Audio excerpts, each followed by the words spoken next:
Acordo ou sentença? Qual o melhor resultado para uma reclamação trabalhista?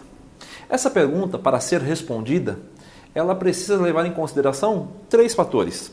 O empresário precisa, primeiro, analisar o risco da reclamação trabalhista, porque existem diversos pedidos na petição inicial, alguns deles que são devidos. Você analisa o direito, por exemplo, demitiu sem justa causa e não pagou o aviso prévio. É uma verba devida, é um valor devido. Existem valores ali na petição inicial que são prováveis. A exemplo da hora extra, que o reclamante pode alegar que cumpriu uma jornada, porém compete a ele produzir a prova do cumprimento daquela jornada para só então ter direito daqueles valores pedidos. E existem pedidos que são absolutamente improváveis, onde o reclamante pede coisas que não serão deferidas em hipótese alguma.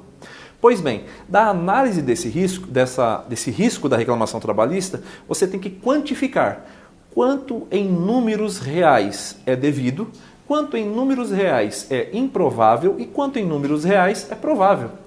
Logo, um eventual acordo deve se basear nesses números e qualquer acordo abaixo do que é devido, descontado INSS e imposto de renda, pode ser uma boa solução para esta reclamação, desde que seja parcelada. Além disso, o que é provável, que depende de prova, você não pode fazer um acordo no valor integral, mas com a probabilidade de se perder aquelas verbas. Então, vamos levar em consideração 50% do risco, 30% do risco, 20%, depende da complexidade do que se tem que provar. Fora esse fator da análise de risco, o empresário também tem que fazer uma análise das consequências de um eventual acordo. Por quê? Imaginemos que a empresa demitiu um grande número de colaboradores que todos exerciam a mesma função, a mesma realidade. E um deles entra com uma reclamação trabalhista logo após, pedindo um adicional qualquer. Se a empresa ela já celebra um acordo em primeira audiência, isso tem um fator estimulante aos demais reclamantes. Pode até, com base na análise de risco, ser interessante para a empresa. Porém, quando você analisa as consequências do acordo, pode não ser interessante. Porque os demais colaboradores que tiveram o seu contrato rescindido podem se sentir estimulados a ingressar também com a reclamação trabalhista em razão do resultado rápido daquela reclamação. Então, esse fator tem que ser analisado. Quais serão as consequências de um eventual acordo? E o terceiro fator que tem que ser analisado, a liquidez da empresa.